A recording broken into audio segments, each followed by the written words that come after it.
ते वासुदेवाय।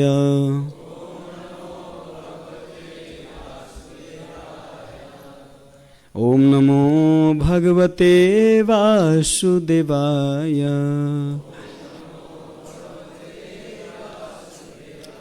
ओम नमो भगवते वासुदेवाय।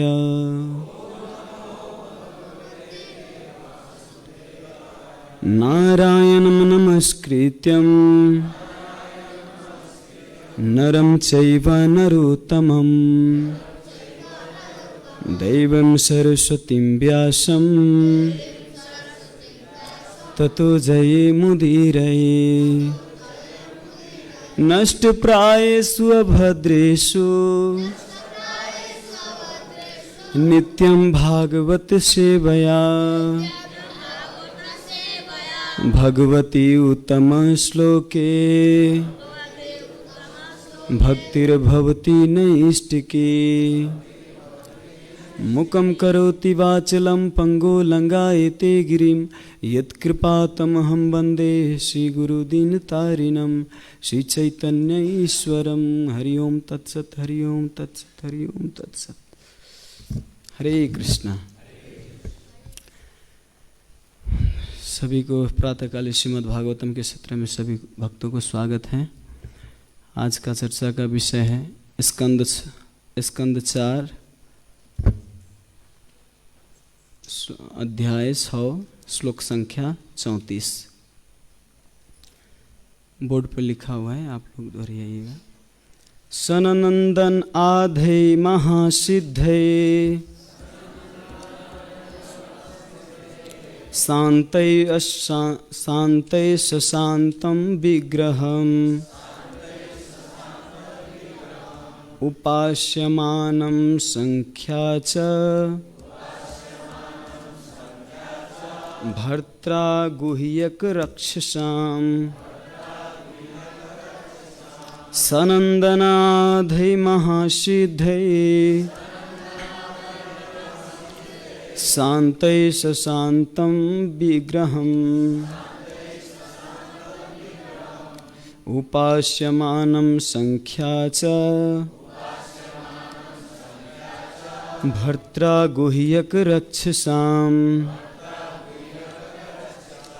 सनन्दनाधै महासिद्धै शान्तै शशान्त विग्रहम् उपास्यमानं संख्या च भर्त्रा गुह्यक रक्षसाम्।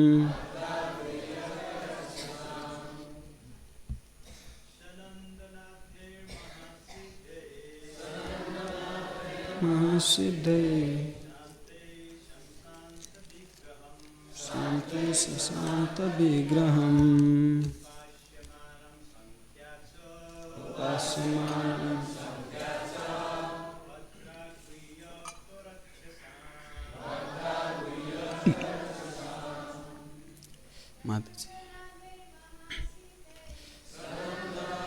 महासिद्धै शशान्त विग्रहम् मानं संख्या च भर्त्रा गुह्यक रक्षसाम्। शब्दार्थ तथा अनुवाद तथा तात्पर्य दिनु भएको छ। ऐसी भक्ति वेदांत स्वामी श्रील प्रभुपाद की। अनुवाद नहीं, पहले शब्दार्थ। सनंदन आधे, सनंदन इत्यादि चारों कुमार, महासिद्धे मुक्त जीव, शांत साधु प्रकृति का, शशांत विग्रहम गंभीर तथा साधु प्रकृति वाले शिव,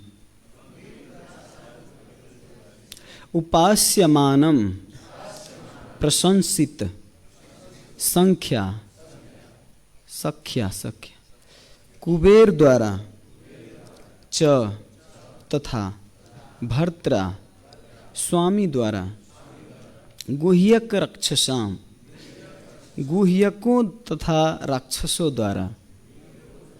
अनुवाद, वहाँ शिव कुबेर गुह्यकों के स्वामी तथा चारों कुमार जैसे मुक्त आत्माओं से घिरे हुए बैठे थे। शिवजी अत्यंत गंभीर एवं शांत थे। तात्पर्य, शिव जी के साथ आसीन पुरुष महत्वपूर्ण है, क्योंकि चारों कुमार जन्म से ही मुक्त थे। यहाँ यह स्मरणीय है कि इन चारों कुमार के पिता ने उनसे विवाह करने और नवसृजित ब्रह्मांड में प्रजा बढ़ाने के लिए अनुरोध किया था, किंतु उन्होंने मना कर दिया था। उस समय ब्रह्मा अत्यंत क्रुद्ध हुए थे। उसी क्रुद्ध स्थिति में रुद्र या शिव जी का जन्म हुआ। इस प्रकार से वह परस्पर घनिष्ठ थे।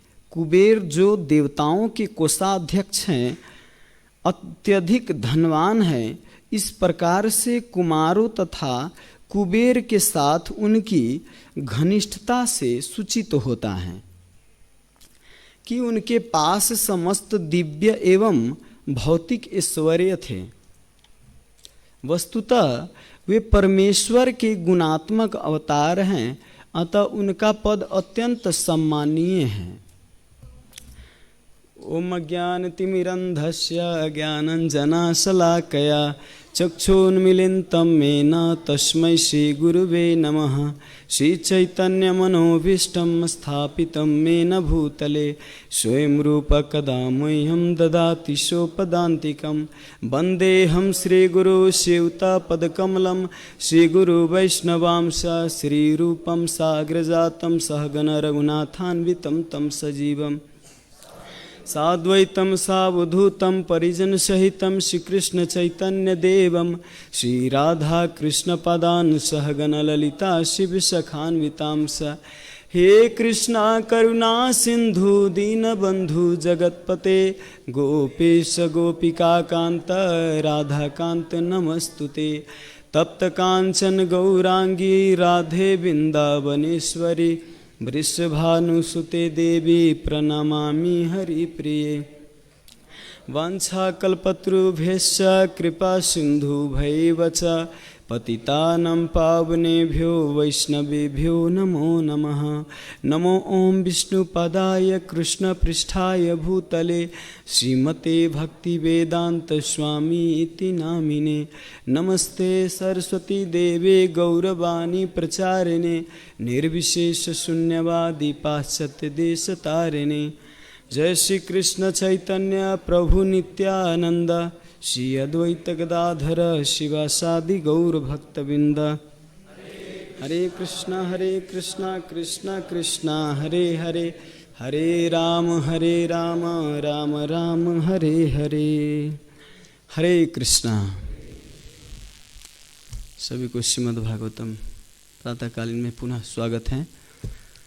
तो हम सबसे पहले अग्रज वैष्णव श्री गुरुदेव श्रील प्रभुपाद और श्री श्री राधा गोविंद हरि जीव जगन्नाथ बलदेव सुभद्रा मैया परम दयालु निताई चैतन्य सभी का आश्रय लेते हुए मैं भागवत कक्षा को आगे बढ़ाने का प्रयास करूंगा, क्योंकि बिना गुरु और आचार्य के बिना तो कुछ भी बोलना आप लोग पहले भी सुन चुके हैं।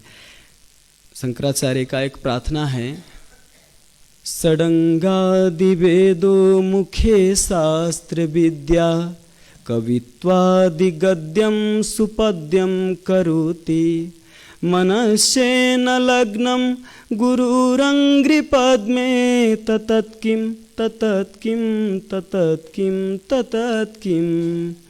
शंकराचार्य जी कहते हैं कि षडंग आदि विद्या, जो षड ऐश्वर्य का जो विद्या होता है, 6 विद्या, वो सारे आपके मुख पर विराजमान है।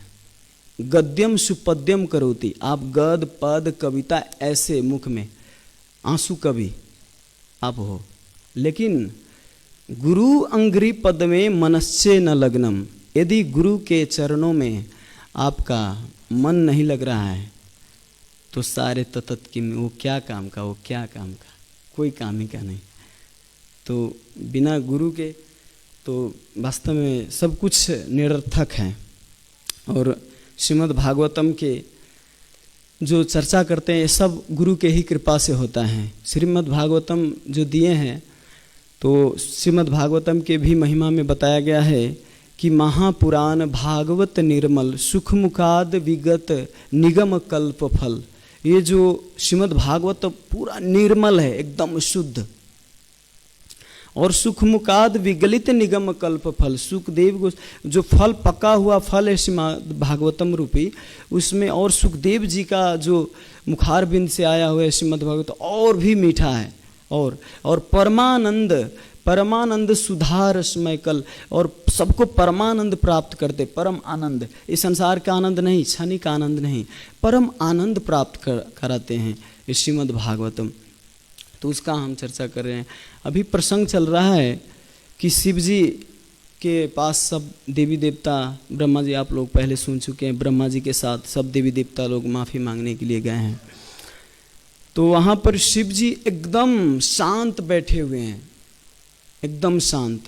यहाँ पर श्लोक में आया है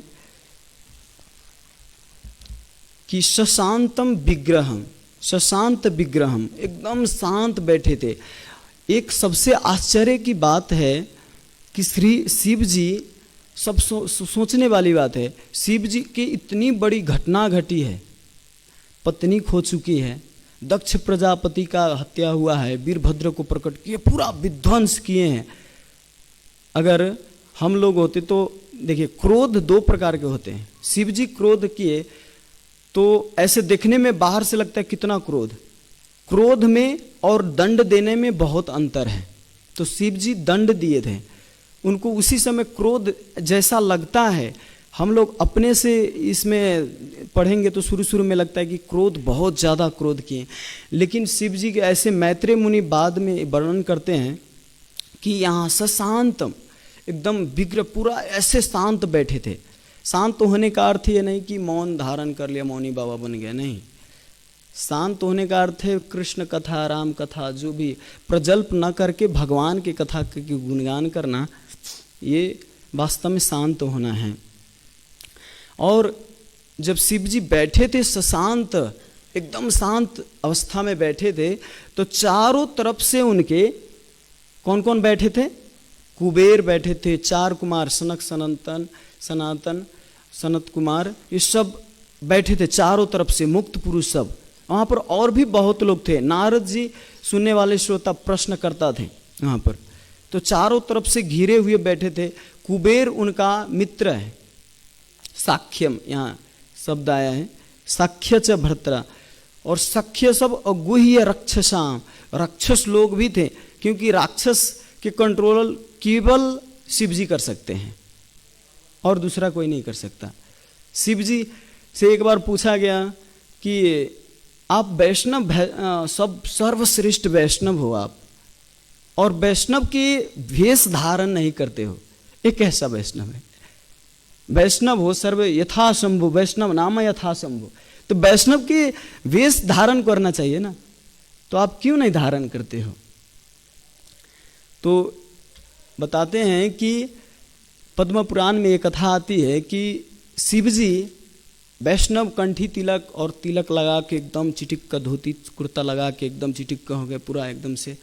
और जब ये कोई पूछा तो हाँ वास्तव में वैष्णव में हो तो कम से कम वैष्णव धारण करना चाहिए, भेष धारण। जब ये किए, ड्रेस पूरा एकदम वैष्णव के शुद्ध वैष्णव भेष धारण कर लिए, तो उनका नकल उनके प्रजा लोग सब करने लगा। जो राक्षस लोग थे, पूरा राक्षस था, लेकिन ऊपर से तिलक चंदन पूरा एकदम टक धोती एकदम चिटिक का तिलक ऐसे लगा के रहते, बाप रे बाप। और देवी देवता को इतना कष्ट देते थे, जंगल में जाके सबको कष्ट देना प्रारंभ कर दिए, तिलक लगा के, धोती लगा के। अब देखिए, अब शिव जी अब धोती तिलक लाए तो उनका तो अनुकरण करना है, तो उन्हीं का अनुकरण सब लोग करने लगे, राक्षस लोग।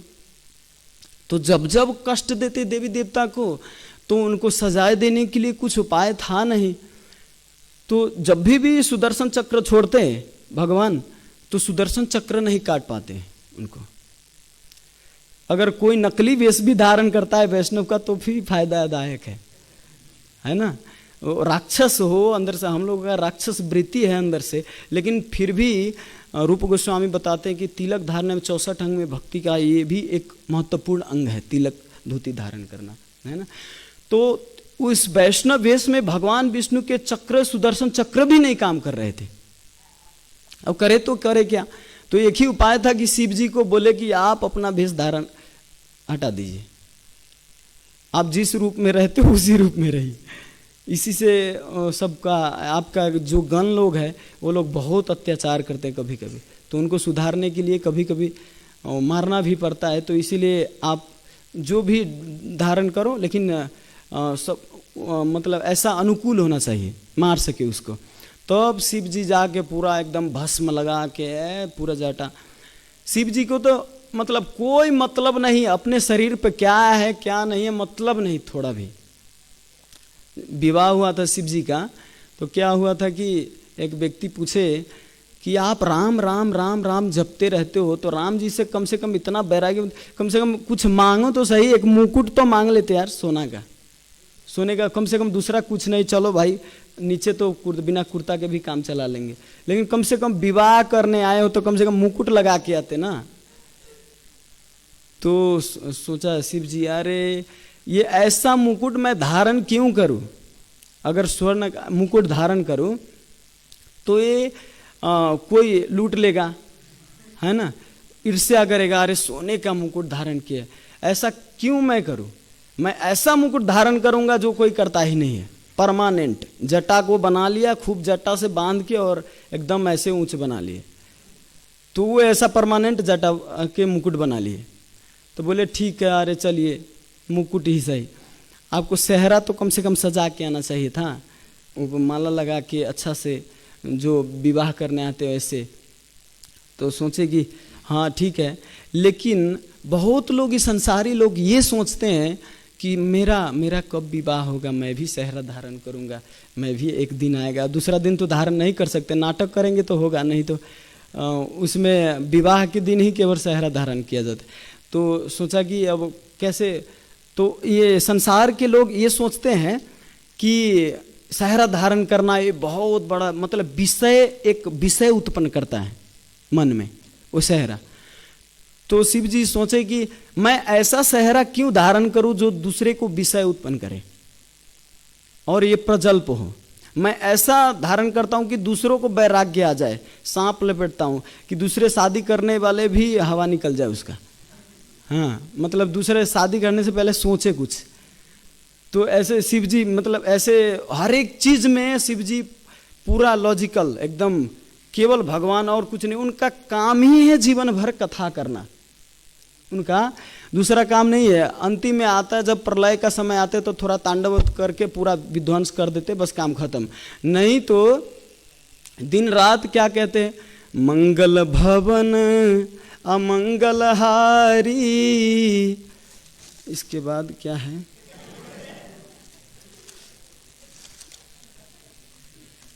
मंगल भवन अमंगलहारी, उमा सहित से ही जपत पुरारी। ये दूसरा लाइन आप लोग सोचे होंगे कि द्रवहु सुदशरथ अजीर बिहारी, वो नहीं है। यहाँ पर ये कह रहे हैं कि उमा सहित जे ही जपत पुरारी, उमा के साथ में, पार्वती जी के साथ में हर समय भगवान राम के नाम जप करते हैं वो, मंगल भवन या मंगलहारी, तो हर समय वो जप करते रहते, ऐसे पूरा शांत अवस्था में जीवन भर कथा करते हैं। उनका अंतिम समय में मात्र सिर्फ क्या कहते प्रलय करना है। तो यहाँ पर शिव जी को बहुत आश्चर्य की बात है, इतना कुछ होते हुए भी एकदम शांत अवस्था में बैठे हैं, ऐसे कैसे हो सकता है। हम लोग अगर किसी को मारेंगे तो जैसे वीरभद्र को प्रकट किए, एक्चुअली शिव जी ही वीरभद्र हैं, उनका दूसरा स्वरूप उग्र रूप में वो वीरभद्र थे शिव जी, तो वही हत्या किए थे, सर काटे थे दक्ष का। तो उतना करते हुए भी इतने शांत अवस्था में कैसे हो सकता है। हम लोग संसारिक लोग क्या होता है, कुछ करने से 12 जगह कम से कम 1-2 साल तो कम से कम चर्चा चलेगा ही चलेगा ऐसा करने पर ना। इसको बताया, पुलिस केस हो गया, और पुलिस केस होने के बाद इसको बताया, मतलब मैंने तो ऐसा कर दिया, ठीक किया। वो अपनी पुत्री को भी नहीं कम से कम आदर सम्मान कर सका। तो वास्तव में ऐसे कौन पिता होगा जो अपने पुत्री को ऐसे स्वागत नहीं करेंगे और मतलब आदान प्रदान नहीं करेंगे। लेकिन दक्ष ऐसे वास्तव में गलती, उनको दंड देना एकदम आवश्यक था, एकदम आवश्यक। तो इतने अवस्था में तो शिव जी उनको केवल दंड दिए और यहाँ पर शांत अवस्था में बैठे, और साथ साथ में कुबेर हैं, सनक सनंदन, मुक्त आत्मा सब चारों तरफ बैठे हैं।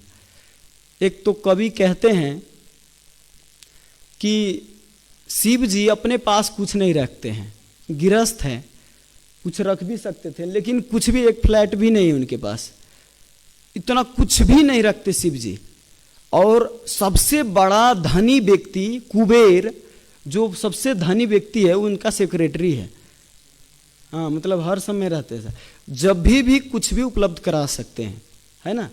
कुबेर जब भी साथ में रहते हैं, राजधानी साथ में है ना, तो कुबेर कुछ भी जब भी उपलब्ध करा सकते हैं, लेकिन उनका सेक्रेटरी बन के। तो ये वास्तव में ईश्वर, देखिए हर एक शिव जी के नाम क्या कहते हैं, विश्वेश्वर, धामेश्वर, नागेश्वर, क्या है, बहुत ऐसे शिव जी के नाम के पीछे ईश्वर शब्द लगा रहता है। वास्तव में नियंता है शिव जी, नियामक। वो अपने आचरण से सिखाते हैं कि भोग में कोई सुख नहीं है। वो चाहते तो रख सकते थे सब कुछ, लेकिन ये सिखाते हैं कि भोग में कोई सुख है ही नहीं है। आप संग्रह करो, उसमें कुछ सुख नहीं है। सुख तो है क्या, भगवान के नाम में केवल। तो ये वास्तव में अग्रज वैष्णव लोग ऐसे सिखाते हैं, अपने आचरण से दूसरे को दे देते हैं वरु। सावन का महीना था, सावन के महीना में काशी में एक ब्राह्मण को पुत्र नहीं हुआ था, न पुत्र था न पुत्री था, कुछ भी नहीं था। तो उन्होंने सोचा कि शिव जी का अगर तपस्या करूं, सोमवारी करूं, तो हो सकता है कुछ पुत्र प्राप्त हो। तो सोमवारी का व्रत करते थे और एकदम तपस्या करना शुरू कर दिए। तो एक दिन शिव जी प्रकट हुए और उनके बोले कि क्या चाहिए। तो वो बोले कि हमको एक पुत्र चाहिए। बोले कि तुम्हारे भाग्य में पुत्र लिखा नहीं है, न पुत्री लिखा है न पुत्र लिखा है, निसंतान हो तुम। तो बोले कि नहीं नहीं, आप तो कुछ भी कर सकते हो, आप तो परम नियंता हो। तब शिव जी बोले कि ठीक है, तुम्हारे पास 2 ऑप्शन हैं, एक होगा सुपुत्र, एक होगा कुपुत्र। तो तुम अगर सुपुत्र होगा तुम्हारे पास तो 5 वर्ष आयु होगा उसका, अगर कुपुत्र हुआ तो उसका आयु रहेगा सदा के लिए, बदमाश रहेगा लेकिन बहुत ज़्यादा। तो सोचेगी अरे कहीं बदमाश निकला, हो सके जन्म लिया कुछ दिन के बाद हमको ही घर से निकाल दिया तो फिर तो बर्बाद हुआ। तो इसीलिए हमको सुपुत्र 5 वर्ष के लिए कम से कम सुपुत्र दीजिए, जो सेवा करे अच्छा से, हम पुत्र का धर्म पालन करे, ऐसा पुत्र दीजिए। तो तथास्तु बोले ठीक है। इसके बाद पुत्र, एक हर्ष भी हुआ अंदर से कि पुत्र होने वाला है, और दुख भी हो रहा था कि 5 वर्ष में ही इसका आयु खत्म होने वाला है। तो दोनों साथ में हो रहे थे और न हंस पा रहे थे न रो पा रहे थे, बीच में अटके थे। 5 वर्ष के बाद जब 5 वर्ष जब पुगने वाला था, कुछ ही दिन बाकी था, तो उनको बहुत टेंशन होने लगा। सब वैष्णव को अपने घर में बुला के भोजन कराते और साधु संत के खूब सेवा करते। तो एक दिन भाग्य से उनके घर सप्तऋषि आ गए। सप्तऋषि आए तो उनको भोजन प्रसाद खिलाने के बाद सप्तऋषि को बोले कि बेटा प्रणाम करो उनको। तो प्रणाम करने जब गए तो वो बोले चिरंजीवी भव। उनका मरने वाला 2-3 दिन ही बाकी था, बोले कि चिरंजीवी भव। अब बोले अपनी बला टली, अपनी बला टली। अब तो इनके ऊपर चला गया। अब हमारे टेंशन नहीं। अब सप्तऋषि देखिए, अब चिरंजीवी बोले हैं ना, अब अपना वचन को कैसे पूरा करेंगे। तो बोले कि देखिए हम तो पहले नहीं बताया आपको इनका आयु, अब इसका 2 ही दिन बाकी है, 2-3 दिन शिव जी का वरदान है कि 5 वर्ष में ही इनका मृत्यु होगा। तो आप तो चिरंजीवी भव बोले हैं, अब आप अपने सिर पर लीजिए, अब मेरा टेंशन नहीं है। अब तो सप्तऋषि सोचे कि अब क्या कर सकते हैं। अब तो इनको सोचे ठीक है, तो अपना बेटा हमको दे दो, मैं ब्रह्मचारी, अगर हो सकता है बचेगा तो मैं ब्रह्मचारी बना के रखूँगा इसको। अब मेरा टेंशन है ना। तो इनको लेके गए वहाँ से, इनके बेटा को लेके गए किनके पास? ब्रह्मा जी के पास। ब्रह्मा जी के डायरेक्ट पास ले जाते तो प्रणाम, उनको भी बोले कि प्रणाम करो बच्चा, और प्रणाम करे तो ब्रह्मा जी बोले चिरंजीवी भव, बोले अपनी बला टली, अपनी बला टली। अब ये फिर इनके ऊपर बला रख दिए। बला मतलब टेंशन होता है, तो इनके ऊपर टेंशन डाल दिए। तो ब्रह्मा जी सोचे अब क्या करें, ये तो साक्षात शिव जी का दिया हुआ वरदान है। कोई हमारा होता तो ठीक है, चलो इधर उधर करके मैनेज कर लेता, लेकिन ये तो शिव जी का दिया हुआ है, तो करे क्या। अब सोचे कि अब चलो, अब सब लोग चलते हैं अब शिव जी के पास। फिर शिव जी के पास गए। शिव जी के पास गए तो शिव जी को बोले प्रणाम करने के लिए। अब शिव जी को याद था सब भगवान के ही लीला है। गए वहाँ पर तो शिव जी को भी प्रणाम करने के लिए बोले, तो शिव जी बोले चिरंजीवी भव। तो बोले कि अब हुआ मन शांत। अब सब लोग ठीक है, अब जय हो करने लगे। अब आप ही का वरदान दिया हुआ था, तब इसका मृत्यु अब कल ही होने वाला है। तो शिव जी सोचे अरे तो मैं फंस गया, अब क्या करें। अब मैं ही नियम बनाने वाला हूँ, मैं ही फिर तोड़ूंगा तो फिर यह अन्याय होगा। तो बोले कि अब क्या करेंगे, इनको कैसे बचाएंगे। तो शिव जी बोले कि रे तुम लोग बहुत मूर्ख हो, ये 5 साल जो मैंने इनको दिया था, ये मैं अपने आयु से दिया था। 2 कल्प में 1 रात 1 दिन होता है ना ब्रह्मा जी का, है तो ज़्यादा से 200 कल्प अंदाज होता है ब्रह्मा जी का, तो उसमें उन शरीर छूट जाता है। तो ब्रह्मा जी की आयु उतना, तो हमारे शिव जी का तो नित्य है। तो अपने आयु से मैं इनको दिया था 5 साल। अब तुम लोग सोचो कि कितना दिन है इनका जीना। तुम लोग अब जाओ घर, जो काम है सो करना हो सो चलेगा। और सबको भेज दिए वहाँ से। वही जाके बाद में मार्कंडे मुनि से प्रसिद्ध हुए। तो वास्तव में मार्कंडे मुनि अभी तक मरे नहीं हैं, उनका आयु सबसे लंबा है। तो मार्कंडे मुनि वही जाके बाद में प्रसिद्ध हुए। तो हम यहाँ पर शिव जी के चर्चा कर रहे थे कि शिव जी कैसे इतना कुछ होते भी हर चीज़ में शांत, दूसरे को सब कुछ देते, अपने पास कुछ नहीं रखते। एक क्या कहते हैं, यद्यद आचरति श्रेष्ठ तत्ततेवतरो जन। तो जैसे जैसे बड़े लोग करते हैं वैसे वैसे छोटे छोटे लोग फॉलो करते हैं। तो अपने आचरण से सिखाते हैं कि कैसे मनुष्य योनि में, गृहस्थ में भी, कहीं भी अनासक्त भाव से कैसे रहा जाए। क्रोध करने, यहाँ पर क्रोध जब किए तो देखिए संसार में देखने में लगते खूब क्रोध किया हुआ। जैसे कोई माँ या पिताजी भी अपने बेटे को गाली देते, कहते डर लगे छुले मारबू एक झाप अले मार जान मार देबू हम। तो एकर अर्थ तो इसका अर्थ तो ये नहीं हुआ ना कि उसको जान ही मार देंगे, है ना। अभी मैं जान मार दूंगा तुमको, मतलब तो इसका अर्थ ये नहीं हुआ कि उनका जान मार दें। मतलब क्रोध से बोले हैं तो मतलब सिर्फ बोले हैं वो, मतलब सजाए के लिए कि डर रहो कम से कम उनको।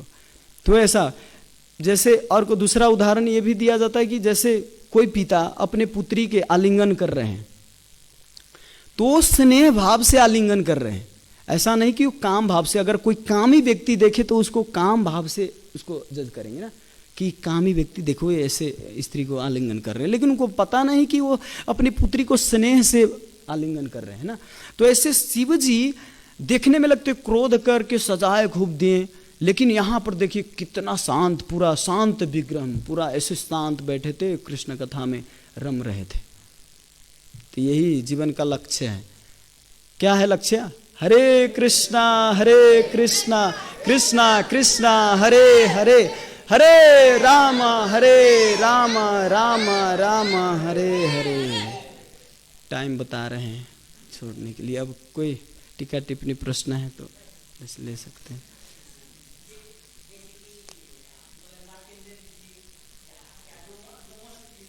हम्म, हम्म।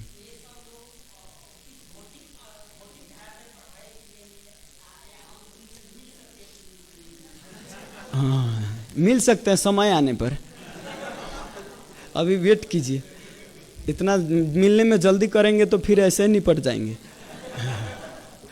हाँ, उसके लिए जो प्रोसेस है शास्त्र में दिया हुआ है ना, उसको पालन कीजिए और मिल जाएगा। भगवान भी मिल जाएंगे तो ये अष्टचिरंजी भी तो मिल ही जाएंगे। हाँ बोलिए।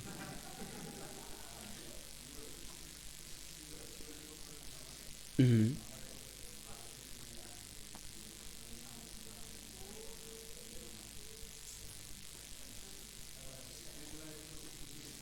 हम्म,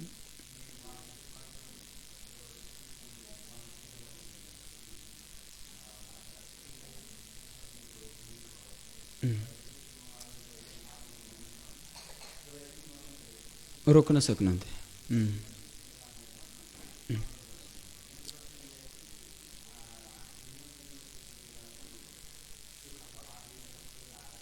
हम्म। हजुरको प्रश्न चाहिँ शिवजीले जब सतीजी देह त्याग गर्नुभयो अनि उहाँले चाहिँ रोक्न सक्नु भएन होइन, उहाँको नियन्त्रणमा छैन होइन। त खासमा शिव जुन सतीजी हुन्छ पहिला नै अपराध गरेको हुन्छ। म हिन्दीमा भन्छु ल।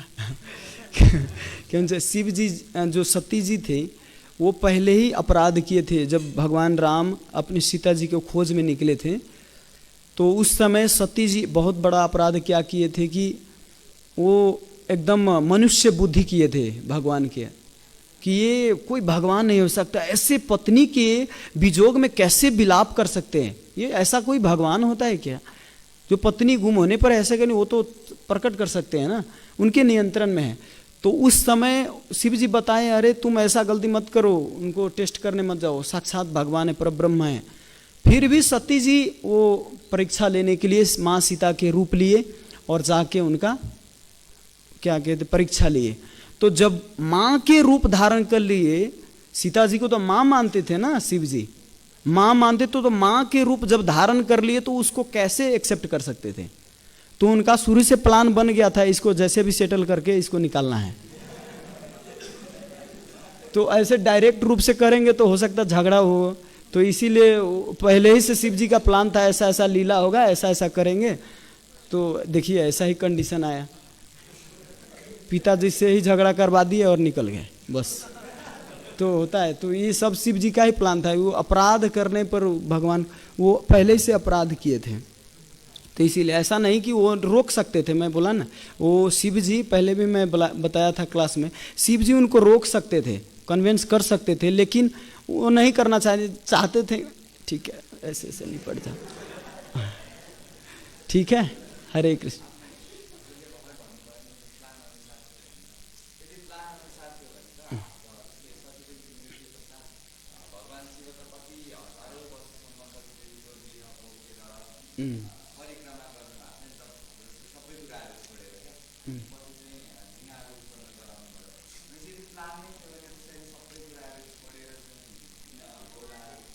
त्यस्तै गर्नुहुन्छ भगवान। भगवानको लीला नै त्यस्तै हो, खतरा हो क्या। लास्टै बुझ्न एकदमै, ब्रह्माजीले त बुझ्न सक्दैन, हामीले त के बुझ्न सक्छ। त्यो यस्तै घुम्ने हो क्या। उहाँले पहिलादेखि लीला नै थियो क्या, यो भगवानलाई भक्तले होइन, भगवानले आफ्नो भक्तलाई आनन्द प्रदान गर्नलाई नै यस्तो यस्तो लीला गर्नुहुन्छ। नत्र हामी के चर्चा गरेर यहाँ व्यासासनमा बस्ने होइन। व्यासासनमा बसेर चर्चा गर्नलाई केही हुनु पर्यो नि। अनि विभिन्न तरिकाको मात्र एकदमै भगवान परम ब्रह्म परम धाम परमेश्वर हुनुहुन्छ भनेर मात्र भयो भने त यहाँ व्यासासनमा मात्र त्यही प्रार्थना गरेर बस्ने होइन। भगवान विभिन्न फ्लेभरको त्यो गर्नुहुन्छ क्या, अनि त्यही भएर चाहिँ हामी यहाँ बसेर आनन्द लिन्छौँ क्या त्यसको। बुझ्नुभयो? हरे कृष्ण। श्रीमद् भागवतम महापुराण की, अनंत कोटि वैष्णविंद की, श्रील प्रभुपाद की, निताय गौर Premanand. Hare Krishna, Krishna Krishna